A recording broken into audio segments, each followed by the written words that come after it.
ओम नमो भगवते वासुदेवाय नमः। हर एक स्त्री चाहती है कि उसके जीवन में उसको माँ बनने का सौभाग्य जरूर मिले, लेकिन जब ऐसी चीज़ें नहीं होती हैं तो वो बहुत ही निराश हो जाती है और बहुत सारे उपाय अपनाती है, भगवान से प्रार्थना करती है कि उसे माँ बनने का सौभाग्य मिले।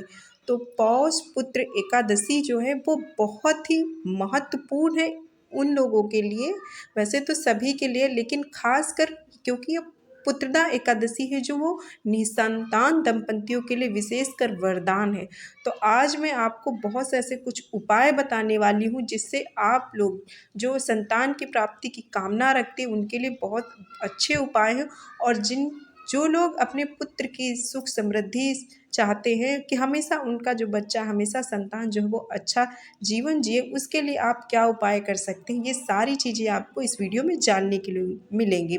इससे पहले मैंने आपको पूजा विधि, कब है पुत्रदा एकादशी, उस दिन आपको क्या करना है, कुछ ऐसे खास विशेष उपाय क्या करने हैं, मैंने आपको बहुत सारी चीज़ें इससे पहले वीडियो में दे रखी है, आप वहाँ पर जाकर देख सकते हैं।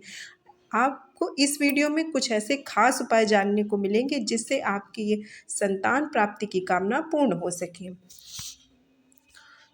तो जो पौष माह के शुक्ल पक्ष की एकादशी तिथि को ही पुत्रदा एकादशी का व्रत रखा जाता है। पुत्रदा एकादशी के दिन संतान प्राप्ति के लिए आप कुछ आसान उपायों को भी कर सकते हैं। हम उन उपायों के बारे में जानेंगे। जैसे कि नाम से स्पष्ट है कि पुत्रदा एकादशी, इस व्रत को रखने से पुत्र की प्राप्ति होती है, ऐसी धार्मिक मान्यता है। जो लोग संतानहीन होते हैं उन लोगों के लिए यह व्रत जो है वरदान के स्वरूप है। वैसे ये जो पुत्रदा एकादशी का व्रत है उसके बहुत सारे लाभ हैं, सिर्फ निसंतान दंपतियों के लिए नहीं, बाकी इससे मोक्ष की प्राप्ति होती है, आपके जीवन में बहुत सारी मनोकामनाएं पूर्ण होती है।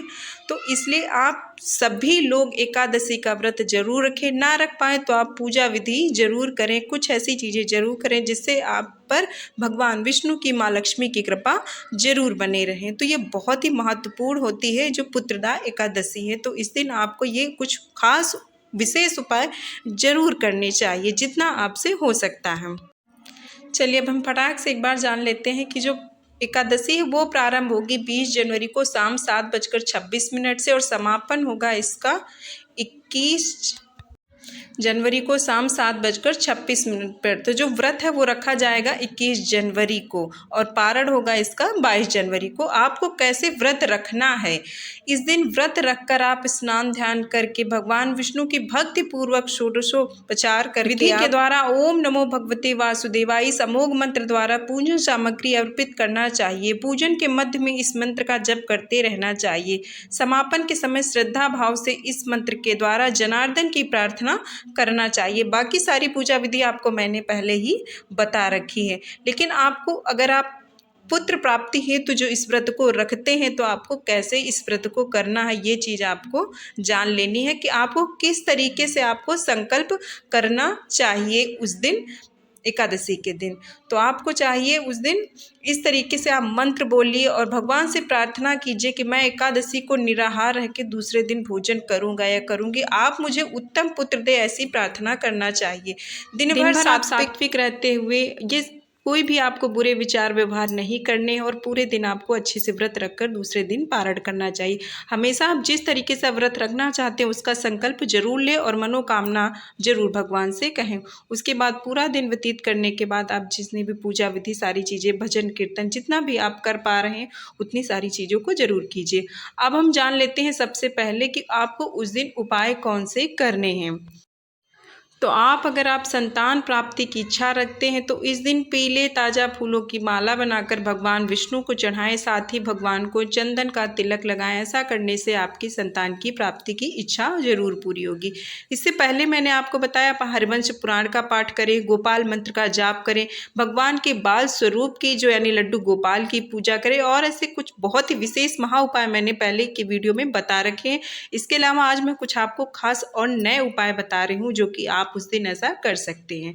दूसरा है, अगर आप अपने जीवन में सफलता और रिश्तों के बीच सामंजस्य बनाए रखना चाहते हैं तो इस दिन आपको 5 मुखी रुद्राक्ष पूजा करके उसे गले में धारण करना चाहिए। ऐसा करने से जीवन में संतान सफलता और रिश्तों के बीच सामंजस्य जो है वो सदैव बना रहेगा, यानी सुखी पूर्वक आपका जीवन, आपके रिश्ते सदैव ही चलते रहेंगे। तो उस दिन भी आप ये उपाय कर सकते हैं। अब जान लेते हैं तीसरा उपाय। उसके अलावा है कि आप उस दिन अगर आप अपनी संतान के कैरियर की बेहतरी सुनिश्चित करना चाहते हैं तो इस दिन अपने बच्चे के मस्तक पर केसर का तिलक लगाएं, साथ ही ज़रूरतमंद को पीला कपड़ा गिफ्ट करें। ऐसा करने से संतान के कैरियर की बेहतरी सुनिश्चित होगी। तो उस दिन एकादशी के दिन दान का भी बहुत बड़ा महत्व होता है। आप जितना हो सकता है ज़रूरतमंद को, बच्चों को दान कीजिए, उनकी ज़रूरत की चीज़ें उनको आप दीजिए। इससे आप अगर निसंतान दंपत्ति जो हैं वो उनकी मनोकामना पूर्ण होगी, और जो लोग चाहते हैं उनको पुत्र प्राप्ति हो उनको एक साथ बैठकर व्रत और पूजा करना चाहिए दोनों दंपत्ति को, ताकि आपके जो पुत्र प्राप्ति की जो मनोकामना है वो भगवान विष्णु जरूर और जल्द से पूरा करें। अब इसके बाद जान लेते हैं, अगर आप अपनी संतान के आर्थिक पक्ष को मजबूत करना चाहती हैं तो इस दिन आप सफ़ेद कौड़ियाँ लेकर उनकी उचित प्रकार से पूजा करें। पूजा के बाद उन्हें एक लाल कपड़े में बांधकर अपनी संतान को संभाल कर रखने के लिए दे दें। ऐसा करने से आपकी संतान का जो आर्थिक पक्ष मजबूत होगा। हर एक माता पिता चाहते हैं कि उनका बच्चा सदैव सुखी जीवन बिताए। उसके बाद है, अगर आप अपनी संतान को जीवन में आगे बढ़ता हुआ देखना चाहते हैं तो उसके जीवन में आ रही हर रुकावट को दूर करना चाहते हैं तो इस दिन भगवान विष्णु को माखन मिश्री का भोग लगाएं और साथ ही उनके सामने चंदन की खुशबू वाली धूप बत्ती जलाएं और उनका आशीर्वाद लें। ऐसा करने से आपकी संतान को जीवन में आगे बढ़ता हुआ देखेंगे। तो पुत्रदा एकादशी है जो वो बच्चों के लिए बहुत ही खासकर महत्व होती है। इसके बाद है, अगर आपके बच्चे की तबीयत कुछ दिनों से ठीक नहीं चल रही है तो आप अपने बच्चे के बेहतर स्वास्थ्य के लिए इस दिन श्री हरि का नाम लेकर एक साबुत हल्दी की गांठ लेकर पानी की सहायता से पीस लें। अब उसमें पिसी हुई हल्दी से बच्चे के माथे पर टीका लगाएं और तब तक रोज लगाते रहें जब तक आपके बच्चे की सेहत ठीक ना हो जाए। ऐसा करने से आपके बच्चे का स्वास्थ्य अच्छा रहेगा। तो आप अपने बच्चों के लिए, उनकी अच्छी ज़िंदगी के लिए ये सारे उपाय कर सकते हैं। और भगवान का भोग लगाते समय हमेशा आप तुलसी दल जरूर रखें, लेकिन एक दिन पहले ही तोड़ें। ना एकादशी के दिन तुलसी में जल अर्पित करें, ना ही उनको तोड़ें। उसके बाद है, अगर आप अपने जीवन में खूब उन्नति करना चाहते हैं तो इस दिन एक जटा वाला नारियल लेकर उस पर लाल मौली या कलावा बांधकर श्री हरि का ध्यान करते हुए उसे बहते जल में प्रवाहित कर दें। ऐसा करने से आप अपने जीवन में खूब उन्नति करेंगे।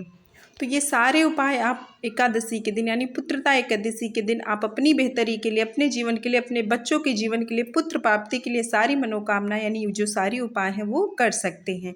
इसके अलावा मैंने और भी सारी चीज़ें वीडियो में बता रखी हैं, तो वो जाकर आप वहाँ पर देख सकते हैं। आई होप आपको ये वीडियो पसंद आई होगी। थोड़ा सा भी यूजफुल हो तो प्लीज़ वीडियो को लाइक, चैनल को सब्सक्राइब कीजिएगा। और इस दिन जितना हो सके अच्छा दिन बिताइए, अच्छी आदतें व्यवहार कीजिए और ज़रूरतमंद की आप जितना हो सके हेल्प कीजिए। साथ में आप भजन कीर्तन ये सारी चीज़ें एकादशी के दिन जरूर करें। मिलते हैं नेक्स्ट वीडियो में, तब तक के लिए थैंक यू।